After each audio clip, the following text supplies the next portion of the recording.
I walked into the cafeteria and saw there was only 3 seats next to Julia.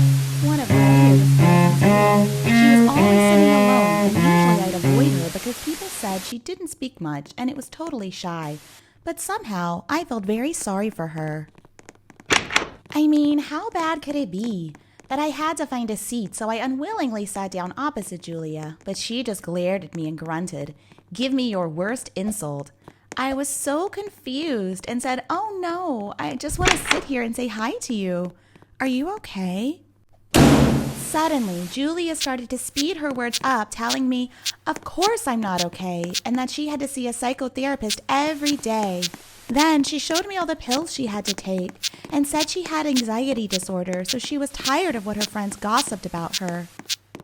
I was overwhelmed with that information, so I was about to leave, but then she grabbed my hand and said, "We're friends now, right? I have never had a friend in my life before. You're the first person I've really been able to open up to, not even my parents with whom I haven't talked too much about me." I patted someone on the shoulder and said to her, "I'm glad to be her friend. I thought it would just be spending some lunch together or sometimes going out for a coffee. It'll be fine." However, Julia's concept of a friend was slightly different from mine. 3 days later, I got back from the library quite late, so I went straight to my room. As usual, I changed my clothes and found Julia right behind me when I turned around. What a surprise! I almost woke up the whole building with my high-pitched scream. "Hello, new roommate," she smiled. "What? New roommate?" Julia laughed and said she felt very lonely at her dorm and saw I had a double room, so she had asked the dorm supervisor if she could move in with me. I guess it wasn't a bad idea. I mean, I felt lonely too sometimes, so that night we stayed up late chatting. To be honest, it was actually nice to have Julia. We became quite close. The next day, we were having a movie night. Julia turned to me and said there was something she needed to tell me. Hope there weren't any more disturbing things, but then she started blushing and said, "I have a crush on someone. His name is Nick." OMG, I knew exactly who you were talking about. He is a total lady killer. You're way too good for him. That's what I said, but what I meant was that he was only into popular girls. He'd never go for a girl like Julia. She wouldn't be in his sight. She didn't seem really happy. "You're jealous, right? I bet you have a crush on him too." "Well, I want to confess to you first, so he's mine." "You're welcome. I never fancy someone like that guy," I said. She said, "I will prove to you that I can win him over." I felt annoyed and just went back to watching the movie. For a second, I felt like my life had way more drama than ever before, and I started regretting sitting next to Julia that day. I couldn't believe that it was just the beginning. A week later, I was hit in the face by a huge surprise. Julia and Nick started dating. I was lying there listening to music when I heard voices outside the door. I opened it, and there was Mitch flirting with Julia. You should have seen the smug expression on her face. She laughed cockily, but I understood, and I was also happy for her. Somehow, I was worried she'd get hurt. However, I didn't have time to tell her this because she was with him 24/7. Even came over and locked our room, and I was sick of seeing them kissing. They showed their excessive affection all the time. I was so tired. On Valentine's Day, Nick sent 100 balloons to the girls' dorm, and I couldn't even see anything. It was more over the top. Even it wasn't that romantic, but Julia was smitten. One day, I saw Nick walking along the street and holding another girl's hand. I froze. Oh no, this can't be. I texted Julia immediately. She replied immediately saying, "All good, what's wrong?" So I told her what I'd seen, but I got no reply. That made me worried. But she didn't believe it and just started shouting at me, saying I was trying to ruin her relationship. Well, she didn't text me, but I got back to the dorm and told her I was telling the truth. But she just got up and left, and then she slammed the door. Her things got really awkward after that. She ignored me in the dorm and in class. She wouldn't reply to any of my texts. She still didn't believe it and brought Nick to our room and kissed him in front of me. Finally, I couldn't take it anymore and asked her to move out, but Julia started shouting, "What's your problem? This is the first time in my life I'm happy and someone loves me. Then there you are trying to ruin this, and now you want to kick me out. That you're single wasn't my fault. Maybe you should stop being so jealous and someone will love you back." I couldn't believe it. I wanted to scream, "She is a mean girl." The next morning, things got even worse. When I was sitting with some friends before class began, suddenly Julia got in and burst into tears. People rushed over and asked if she was okay. That's when I felt so cold inside. She started telling me how I'd been bad-mouthing her boyfriend, and now I wanted to kick her out of our room. I also heard my voice in that story. She took her phone out and played a recording of our argument. Of course, she had edited it to make me sound like I'm the bad girl in her story. Even my friends seemed very shocked, and Julia told them how I was a two-faced girl and that I liked to gossip behind everyone's backs. I tried to explain to everyone that Julia was lying and that she was just angry, but everyone stared at me and they were shocked. It was like all of them believed me. I was stunned. The next day, I noticed Julia showing my friends some photos on her phone. There were those screenshots of my texts, but she edited them to make me become an evil monster with the message I talked bad thing behind a friend's back. Another time, she edited a message that we'd talked about an exam, and Julia was skeptical about our monitor flirting with our PE teacher to get high grades. I swear to God, those messages had been edited by her. She showed all the texts around the school. I tried to tell them Julia faked everything, but they didn't believe it. This made me so heartbroken. Now everyone saw me as a bad guy and stayed away from me. Then, at lunchtime, I went to sit in my usual spot with my friends, and suddenly they all stood up and left me alone.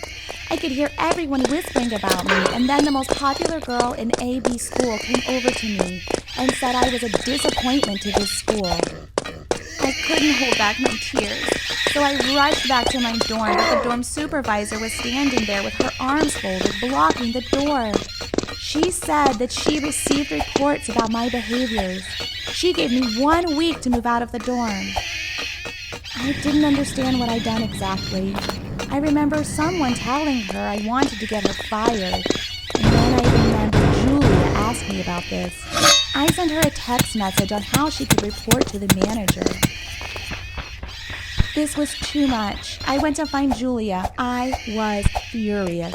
She was ruining my life. When I went to class, I was about to show everyone our full conversations unedited, but I didn't get the chance because everyone was comforting her. Julia was sobbing hysterically. She said how living with me was torture and that she had to take sedative pills to put up with me. I rushed to them and screamed, "That's enough! Why are you doing this to me? What did I ever do to you?" Julia started crying even louder, and of course everyone stared at me like they wanted to kill me. I walked out of the class and I felt completely empty. I lost my friends, my reputation, and even my last dignity. I knew everyone was feeling sorry for Julia, so it was useless for me to do anything. No one listened to me. Gradually, I ignored them all. I moved out of the dorm and considered Julia a stranger. Fortunately, I made some new friends that loved and trusted me. I never twisted my words. I learned how to block rumors they gossiped about out. And then about 4 months later, I got an email from Julia. I was shocked. She said she apologized to me and said I was right. Nick was cheating on her and she should have listened to me. She would even confess to everyone as long as I would be her friend again. Forget all about this. I would not see you in a million years.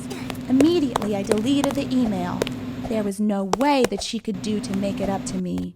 Julie had ruined my life, and I was done with that toxicity. Could my boyfriend be a psychopath?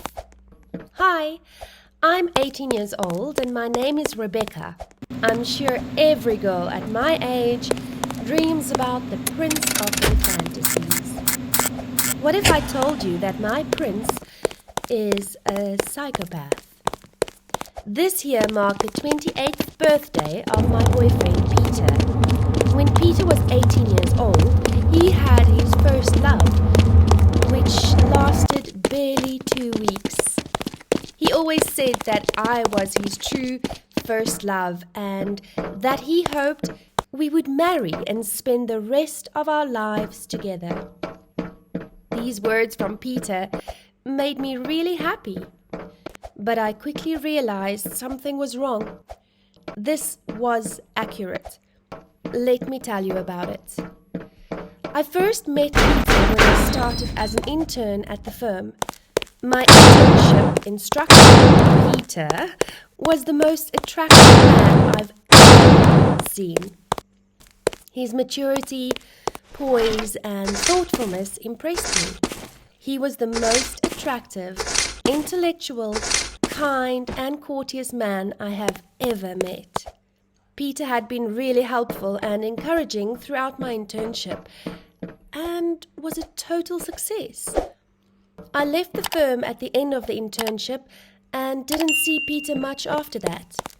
Peter texted me one night when I was surfing Instagram and asked if we could get to know each other.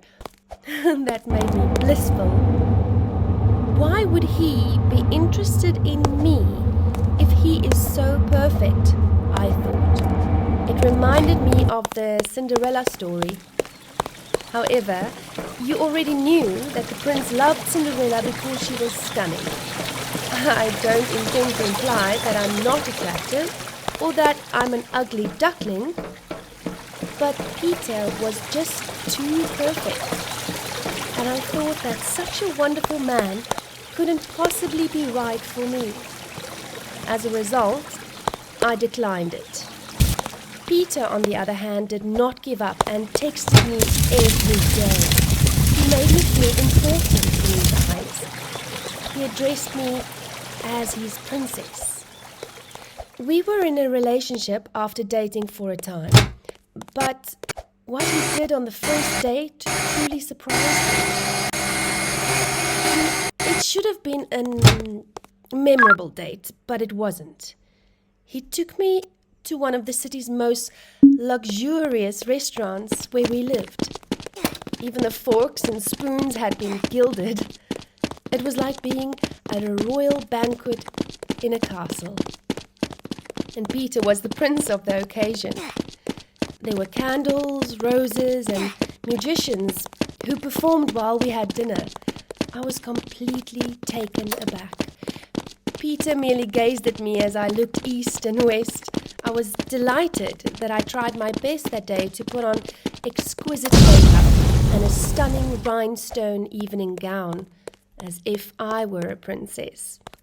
But I quickly saw there was a problem. Peter was staring at my chest instead at me, and he asked, "I've heard that girls get large breasts as a result of boys squeezing them frequently, right?" This shocked me, because I didn't expect someone who appeared to be courteous like Peter to ask such a question. My breasts were pretty large, but not excessively so. I guessed it was because I switched to soy milk from cow's milk, and I was sure he was salivating at the time. That was so impolite. People on both sides of the table turned to stare at us as the musicians stopped performing. This made me feel humiliated and enraged. I should have gotten angry and slapped him. However, I did not do so. Peter was so flawless in my eyes that as soon as he apologized, I easily forgave him. It was all because I was so gorgeous that he couldn't control himself. In return, he pledged to treat me like a princess at all times. Peter kept his word, and I stopped thinking about that date. All of this, however, was only the beginning. Because I was just 18, I liked to dress in loose, casual clothing such as t-shirts. And because I was a traditional girl, I disliked dressing up sexily, and this made Peter visibly unhappy. He would be cold with me and not look straight at me on dates when I wore jeans and a loose t-shirt at first. It was as if I was an unattractive duckling. When I wore a tight, seductive outfit that he expected, on the other hand, he would always look at my breasts and butt or get too close to me, even in public. After that, if we went on a date wearing casual clothing or a long flowing skirt, Peter would become irritated and urge me to change right away. He wanted me to be sexy and attractive at all times. He forced me to wear skin-tight clothing that exposed my butt and breasts. We wouldn't be going anywhere if he wasn't satisfied. For a long time, I was beginning to feel like Cardi B. Peter preferred riding a motorcycle to driving a car, and he frequently picked me up on his motorcycle for dates. It was too loud for me, and I didn't like it at all. I could hear him from 2 blocks away every time Peter came to pick me up, and it was only a small thing in comparison to anything else. He wouldn't accept it if I sat on the back of the bike, embracing him softly. He'd count from 1 to 10. He'd start screaming like a child if I didn't embrace him tightly. Passers would turn to stare at me, giving me strange glances, and that made me feel incredibly embarrassed. To stop him from yelling, I generally had to compromise by embracing him close to my breasts. However, such a posture was painfully unpleasant for me. It made me feel like I was 81 years old, even though I was only 18. I also realized that I was similar to his first love. I had crooked teeth and dimples just like her. My skin and body, as well as facial traits, were comparable.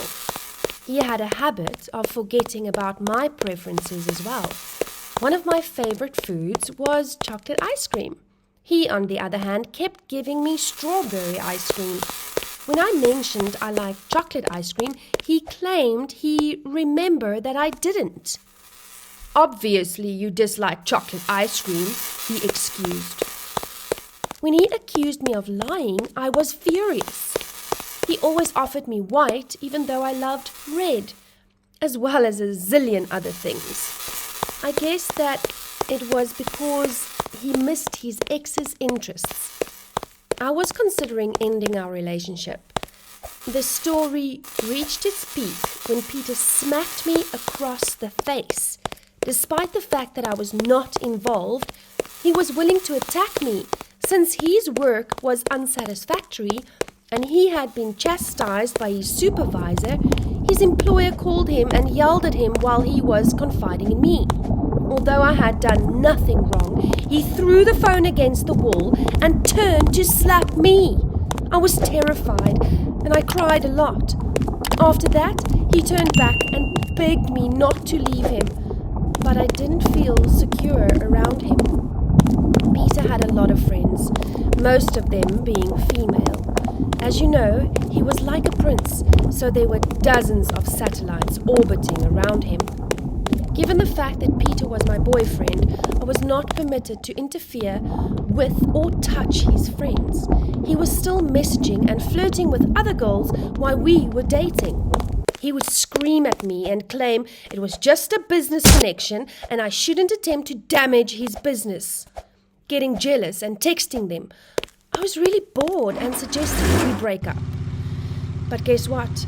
He threatened to kill me if I dared to leave him, which truly terrified me. And I knew Peter would do it, as he stated that. It terrified me, and I did not dare to break up with him. However, I was also frightened about our relationship. I was at a loss for what to do next. How would you get out of this relationship if you were me? Hello, I'm Jenny. I'm 16 now.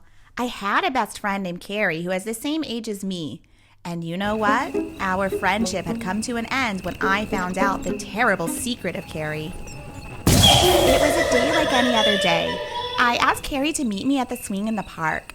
This place is where we choose to be a secret base. I told her that my parents been arguing a lot and my mother thought he was cheating on her.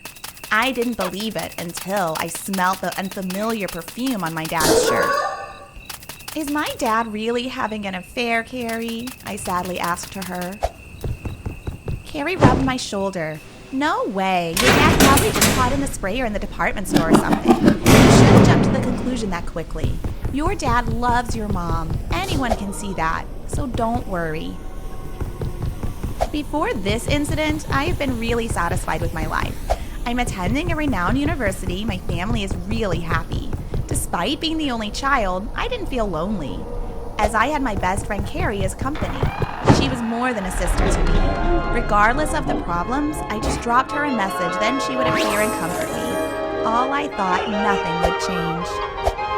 It all began when my dad was acting oddly. He often looked into his phone.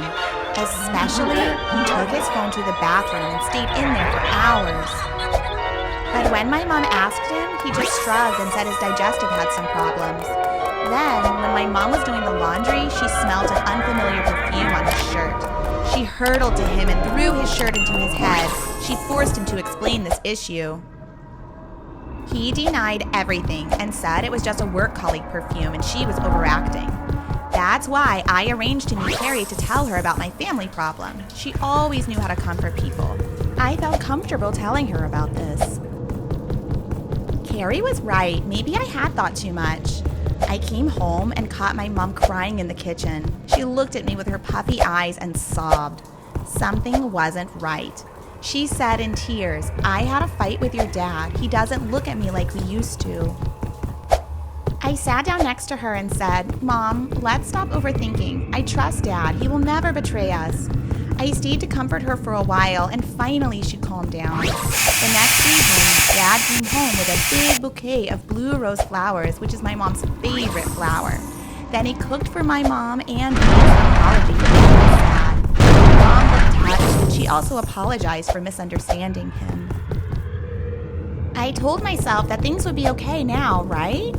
For the next few weeks, my parents stayed together, and on my mom's birthday, we invited Carrie and her mom for dinner. During the dinner, I knew that Carrie's mom looking at my dad and laughed at all of his dumb jokes. OMG. Was my dad having an affair with Carrie's mom? I felt like I exploded, but I couldn't say anything to Carrie. I didn't want to make her sad. After that day, I avoided meeting Carrie as much as possible, even the lunchtime at the canteen or after school. I didn't wait for her and walked home. But one day, she caught my hand and asked constantly, "Did I do anything wrong? Please tell me. Why are you trying to avoid me all the time?" I shouted, "I think my dad is having an affair with your mom, Carrie, and that's why I want to avoid you." "I'm sorry. I know I shouldn't accuse your mom, but it was enough. I smelled her perfume was the same scent that my mom smelled on Dad's shirt." I cried after that. "I'm sorry. I will come home and talk with my mom. I'm sorry, Jenny," she replied. After that day, I met Carrie and she said I was right. Carrie's mom had an affair with my dad.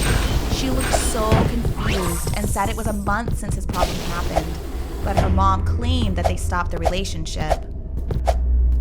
I felt like everything fell down to the crumble. I couldn't believe it. I bursted into tears, and Carrie hugged me and said everything would be okay. It was lucky to have a great friend like her. Both of us agreed not to tell my mom about this. My dad's adultery came to an end. So why did he make my mom be a broken heart? I tried to act normally, and everything seemed fine. My dad was so sweet to my mom. He even made a surprise for her in a luxurious restaurant. But then, one afternoon, I saw my dad walking down the garden and he was calling someone. I heard my dad saying, "Okay, come real quick." Then he got into his car and drove off. I decided to follow him, and it was soon clear where he was going. That was Carrie's house. He lied to us. I saw him walking straight inside without knocking. Without a second thought, I picked my phone up and called my mom, saying, "Mom, Dad's having an affair with Carrie's mom. Now he's at her house. Come and join me. We confront together." 5 minutes later, my mom showed. She was so sad and angry. I went straight to the front door and banged on it. We yelled, "Open the door. We knew about your dirty relationship." But suddenly someone spoke behind us. "Jenny, is everything okay?" We turned around and saw Carrie's mom standing there with her grocery bag on her hand. I was about to tell her to stay away from my dad, and then Carrie opened the door and gave us a confused look. "What are you doing? Your dad and me was fixing the dishwasher and heard someone knocking. Then I come to open. I told you to call the plumber to fix it." "The plumber said he was fully booked today, so I think I can ask Jenny's dad for help." "Right, we are going home now to talk." My dad angrily swung his arm and said to my mom, "You're such crazy, jealous, and unreasonable. I can't put up with you anymore." This was my fault, not me. I tried to explain, but my dad said it was none of my business and kept shouting at Mom. At first, Mom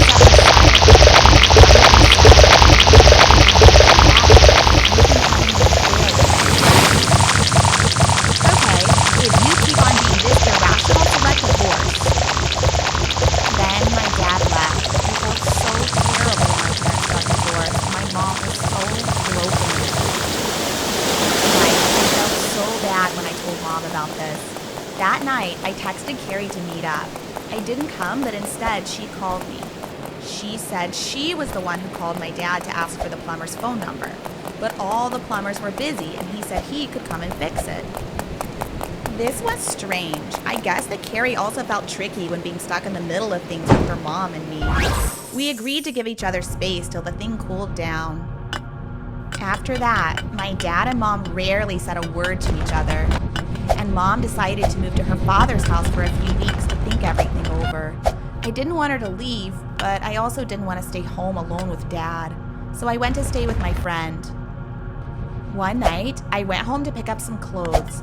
I opened and turned the light on. The house was still like usual, but it was a bit cool because of the lack of the warmth of my family. My dad wasn't at home, so I rushed to my room and left home before seeing him. I didn't want to talk with him or stay home with him. Was he an adulterer? When I went down to my home to leave, I saw someone laying on my dad on the sofa and kissing him. I couldn't believe my eyes. He was such a liar. He took his lover to my house when my mom and I weren't at home. I yelled, "Dad, what are you doing?" They were startled and looked up at me. I couldn't believe my eyes. His lover was Carrie. It turned out my dad had an affair with Carrie, not her mom. I angrily yelled at my dad, "You're such a bastard," then rushed out of there. I was running with my tears. Was this Carrie who had been my friend for years? Why was it her? She ran after me and tried to explain. "Please accept this, Jenny. My dad and I were in love. He was bored of your mom. I'm sorry. I hope you..." What a betrayer. How can you think of destroying my family like that? No one can replace my mother. Why are you blaming your mother? I love your dad, but I don't want to make it public, so when you suspected the perfume, I sprayed my perfume on my mother's body so you could misunderstand her. And now I don't need to hide anymore. Liar. Don't try to take Dad away from us. He belongs to my mother. Suddenly, Carrie's attitude changed. She smirked at me and said, "Hey, you just accept the truth. He is right for you now. The truth is, I was seeing your stepmother, little daughter." Then she laughed like she was a winner. There were a lot of things happening that I felt dizzy, so I sat down on the pavement to calm down. I decided to tell my mom the truth. My mom cried a lot, but then thanked me for telling her. But everything didn't stop there. The next few days, I saw an odd thing. It was Carrie. She was hanging out with another guy. Was it Josh, my father's subordinate? I felt really strange, so I stalked them. We stopped at the coffee shop. I stopped and sneaked at the corner of the shop to hear their conversation. Carrie and Josh huddled and talked. That old man is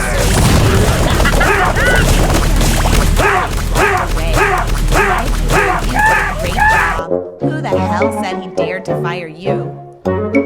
Honey, don't be sad. Haven't we ruined their family now? And what does that little Jenny think she can be with such an old man? You know, that day I saw Dan coming home drunk and I took him home? When I got to Jenny's house, I found the clothes her mother left me and changed them so that Dan thought I was his wife. I knew Jenny was going home to pick me up that day, and that was it as she saw it. So my mother and I misunderstood my father. I secretly recorded a video of them talking and sent it to Carrie's mother. It turned out that she had been lying to me for a long time because of that guy. She did everything to destroy my family. It was unbelievable. When Carrie's mother knew her and her boyfriend's plot, she was furious. Carrie's mother knew her as Josh's girlfriend and apologized to me and my family for what Carrie had done. I sent the video to my mom and dad so they all knew about it. My father reported to the police to arrest Josh for his behavior and submitted evidence of his destruction of company property to the police.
Poor town. I rely on my martial arts body to collect debts in order to raise my daughter.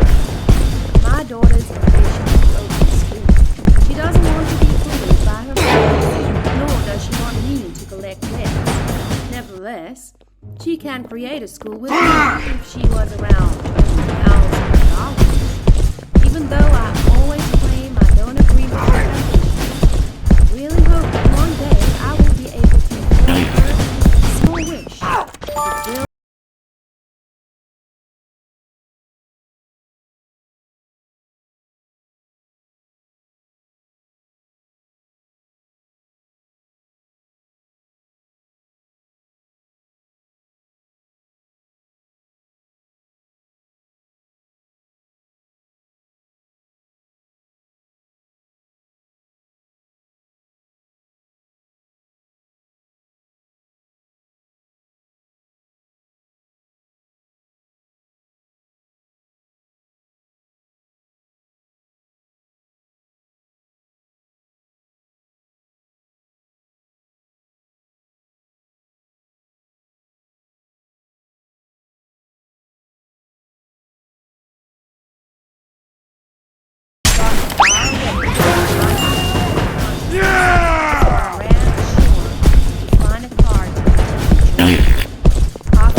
Another thug came up and stopped me. We fought along the river bank, and at the end, I won.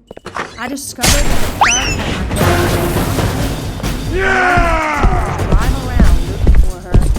Accidentally, I found my daughter on a bus at a bus station. I rushed after her. The bus was going further and further away, disappearing from my sight.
discovered some information that helped me identify the I took the evidence and left the police department. I went to a house to identify one of the thugs who kidnapped my daughter. They started to press on it. The thug quickly picked up his weapon, as he already knew my purpose. Then he stabbed my arm. I immediately counterattacked. The thug hit me first because of his strength. I was weak and unable to respond.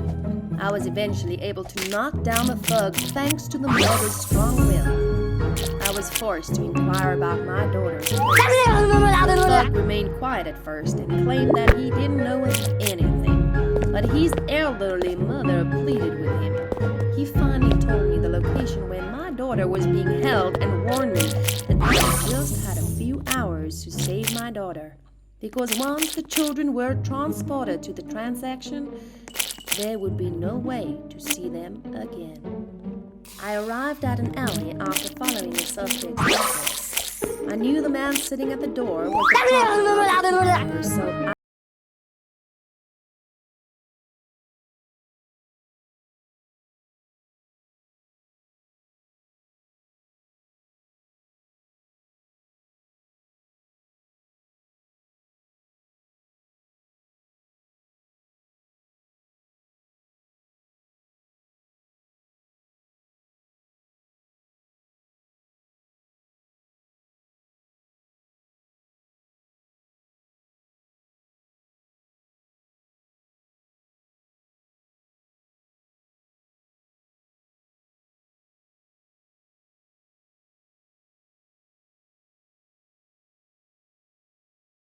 guns and surrounded me. One of them pushed me away with a kick. The other children were severely abused behind the iron door. But my daughter was nowhere to be found. At this time, two thugs started to attack me. I beat two thugs after a difficult fight and stepped in front of the big tattooed sister, who looked strong and was not easy to fight. She attacked me by her malevolent action. My purpose, only a few moves from her caused me to hurt myself. But before I passed out, I heard a conversation talking about the train on Hurricanes threw me into the lake. I woke after falling into the water, but my nerves were tired.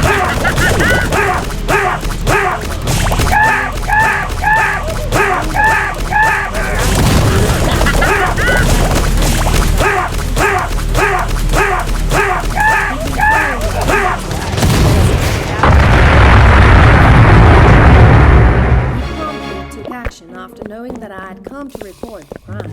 While dealing with the kidnappers, he discovered 5, 4, 3, He 2, said, 1, I fire! don't want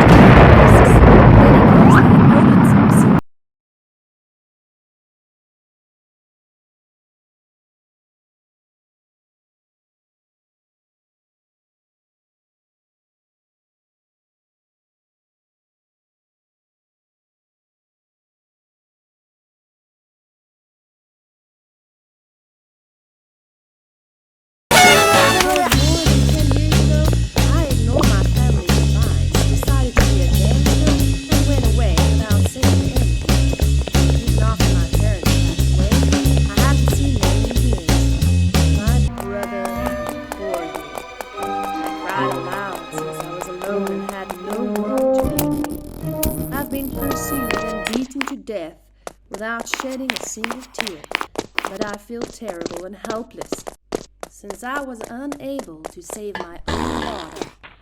The men were immediately on high alert when I stepped inside a compartment.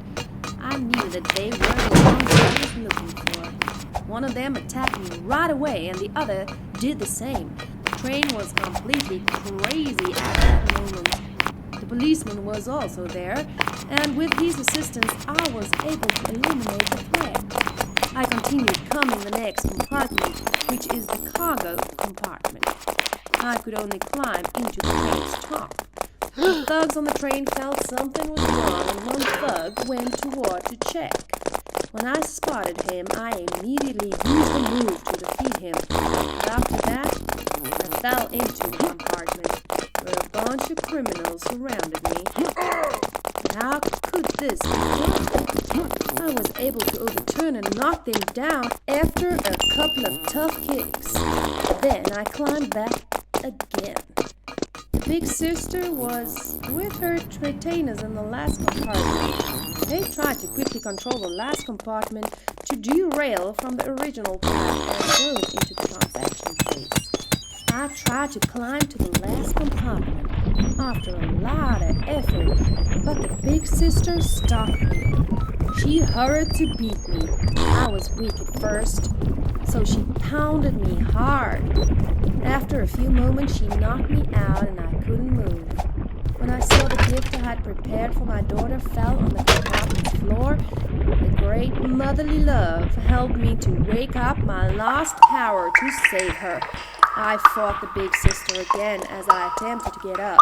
I was feeling stronger this time, so I kept knocking the big sister back, almost kicking her out of the train. She was angry and took a dagger to kill me, but she couldn't handle my power. I knocked her out this time. I quickly searched for my daughter after defeating her, but unfortunately, the compartment containing my daughter and the children were removed from the train and rushed into a different direction. I was about to give up, but the compartment suddenly stopped. I caught the train and saved my daughter. My daughter and the kids used their wisdom to knock out the other thug and try to stop the train. As it turned out, I couldn't stop crying when we met again. The child traffickers arrived to the transaction at the same time. They were vanquished by me and the cops after a while. However, I was shot by a criminal and collapsed on the ground. While he was going to kill me, the policeman opened fire first, saved me and all the kidnapped children once more. As a result of some communicated information, I became known as a hero. Neighbors little by little changed their minds and resolved their disagreements with me. My daughter is well liked by her friends. But I don't want to be a hero in people's eyes. All I want to be is a wonderful mother in my little daughter's eyes. Hello, my name is Elena. I'm a 20-year-old single girl. I've worked as a little waitress in a big restaurant for 20 years. Life seemed to continue in this manner until an incident occurred that completely changed my life. I unexpectedly fainted one day while working. I was taken to the hospital right away. I've also adopted a new path in my life here. I was told by the doctor that I was terminally ill. My brain contained 3 tumors.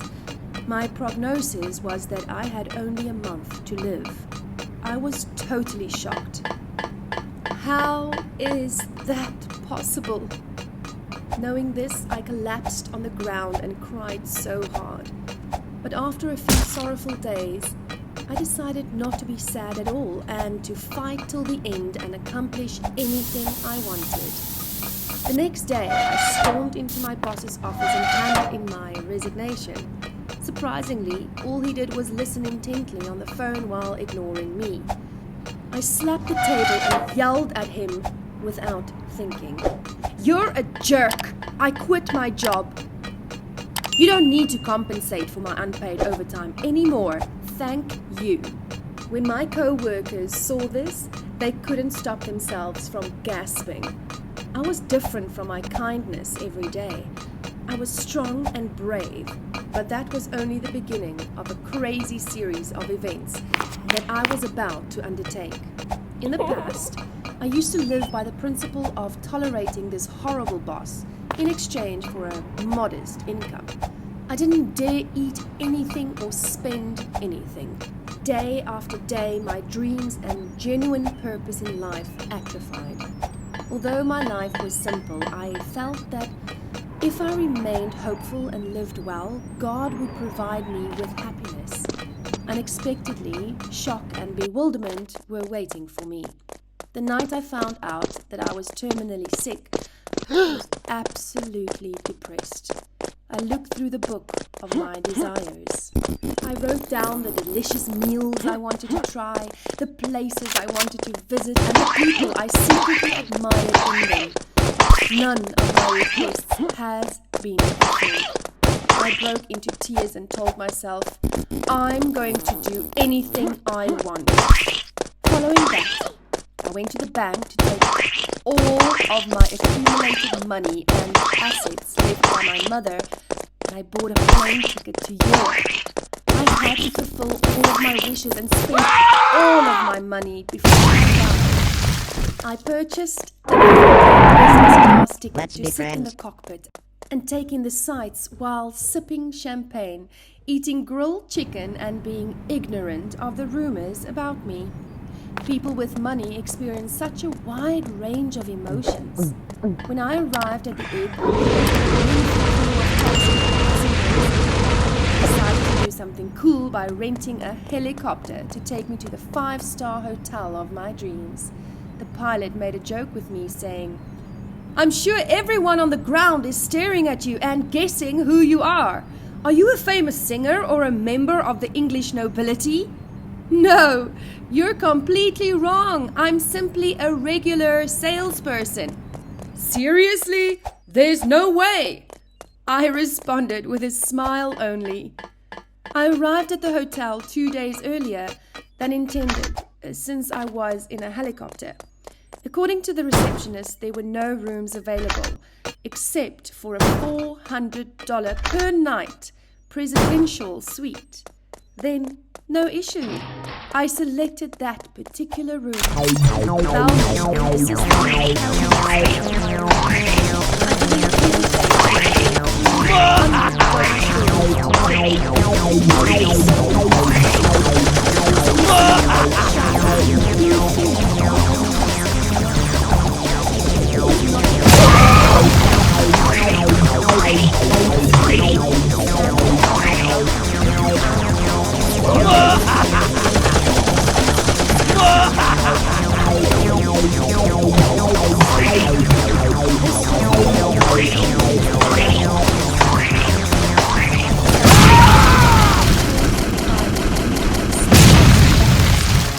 Hot stone, eyebrow shave, hair removal and mud treatments.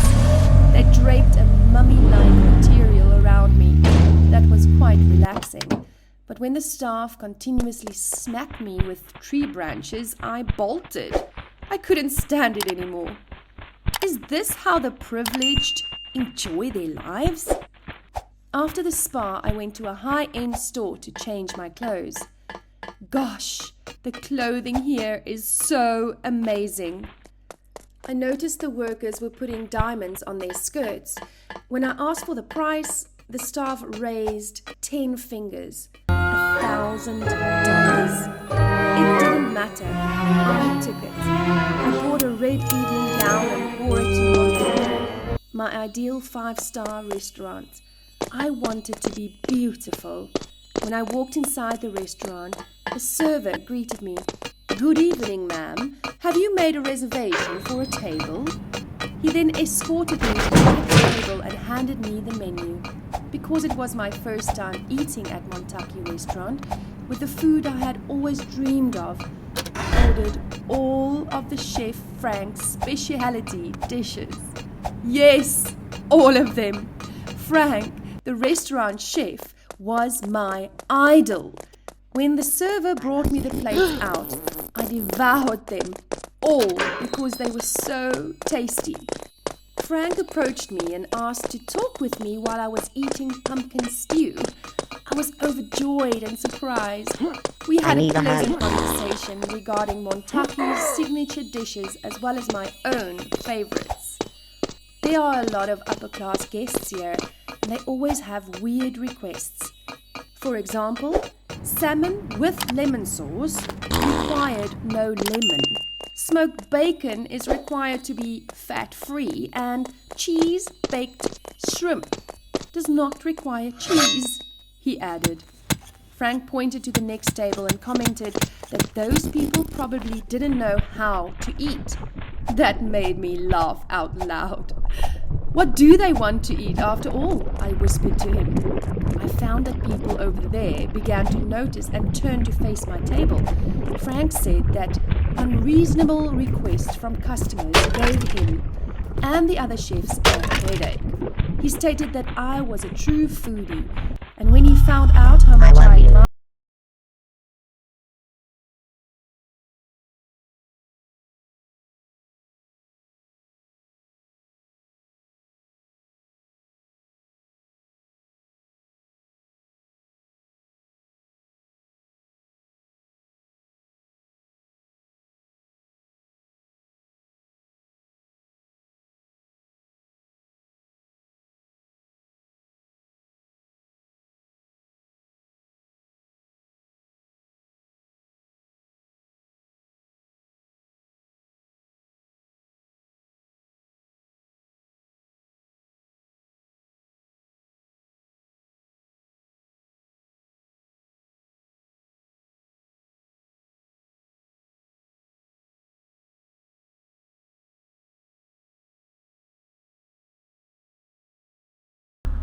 What exactly is the problem?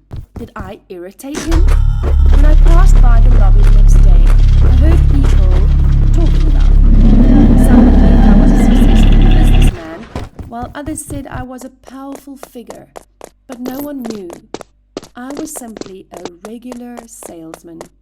Rosher, on the other hand, appeared irritated. He began to stalk me 24 hours a day, 7 days a week. But I came here to have a good time and didn't think much about him.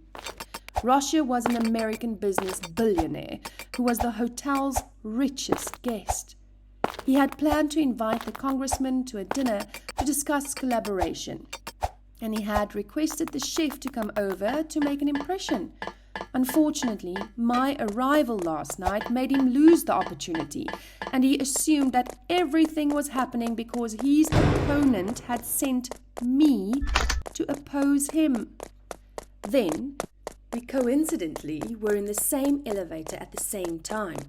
I just smiled and walked away, which made him so enraged. That day I went skiing. This was the first time I had tried something so insane. I simply stepped on the skateboard and lost control, tumbling down the mountain. Rosher was also taking his congressman to the ski area to discuss business at the same time. I raced through like the wind, and then I noticed Rosher following me.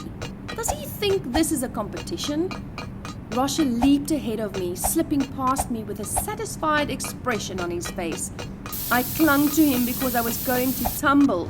He began to lose control and speed towards the forest. I had to separate him right away because I nearly crashed into a tree.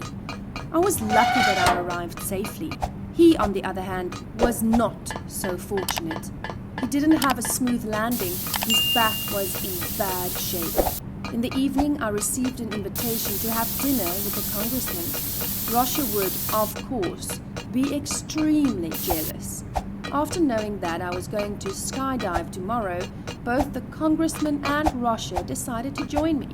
They suggested a skydiving competition. The congressman would agree to cooperate with Rosher if he won me. Standing on the plane, we jumped off one by one. The air pressure at this altitude made me almost vomit. I was feeling a little dizzy. The instructor then stated that there was no need to be worried because it would not be unsafe in any way. That was right. I'm the one who will die shortly. Does it make a difference if I die sooner or later? Rosher and the others went pale. As I leaped down, I instantly opened my arms, experiencing a sensation of rejuvenation that I had never felt before. Then I safely landed. Rosher gave up. He continued to hold onto the couch, refusing to let go. I heard that he peed his pants. He must have been scared, right? Having to endure this great humiliation, he was sure to get jealous of me. Betting was the final game I wanted to try, and Rosher was overjoyed. He planned to utilize the game to reclaim his dignity because it was his strong forte. But luck was not on his side. I considered myself to be a lucky young lady. Rosher was a complete failure, and I completely won the game. I need a hug. I placed 2 bets on 17, my lucky number, and each time I won the entire pot. The people in our immediate area began whispering once more. After all, who is this woman? The 3rd time, I also proceeded to bet 17. They saw me as a billionaire since they had staked all of their money on one game. However, no one realized that I was gravely ill. Lots of money for what? Then I won once more. Oh my goodness! Rosha was triumphant in stating that I was a liar, knowing that I was not some rich person, but I simply stated calmly, I am not coming here to deceive anyone. I don't have much time left. I've been diagnosed with a fatal disease, and all I want to do now is live out the rest of my days cheerfully. And this is the money I earned with my hard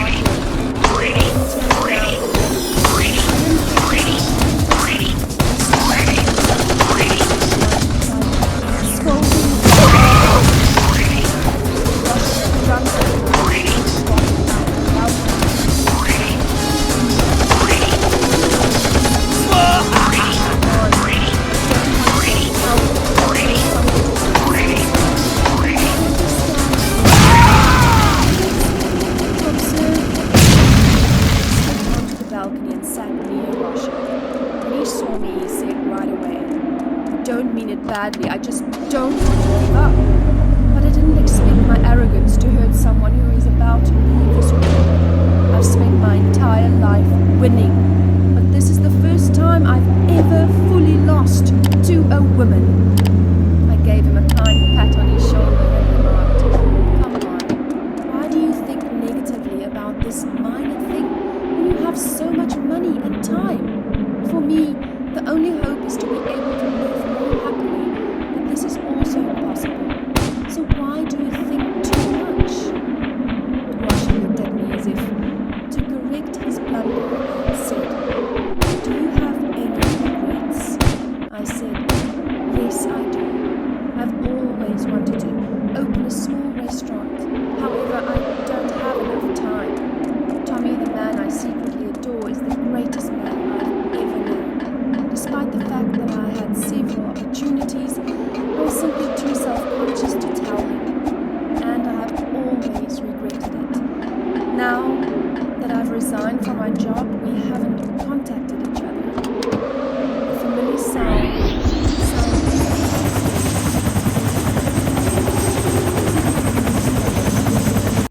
I was blown away. It was Tommy. When he learned that I had quit my job and was gravely ill, he resigned as well to look for me. However, I'm going to die. It's no issue. I don't want to lose you. After that,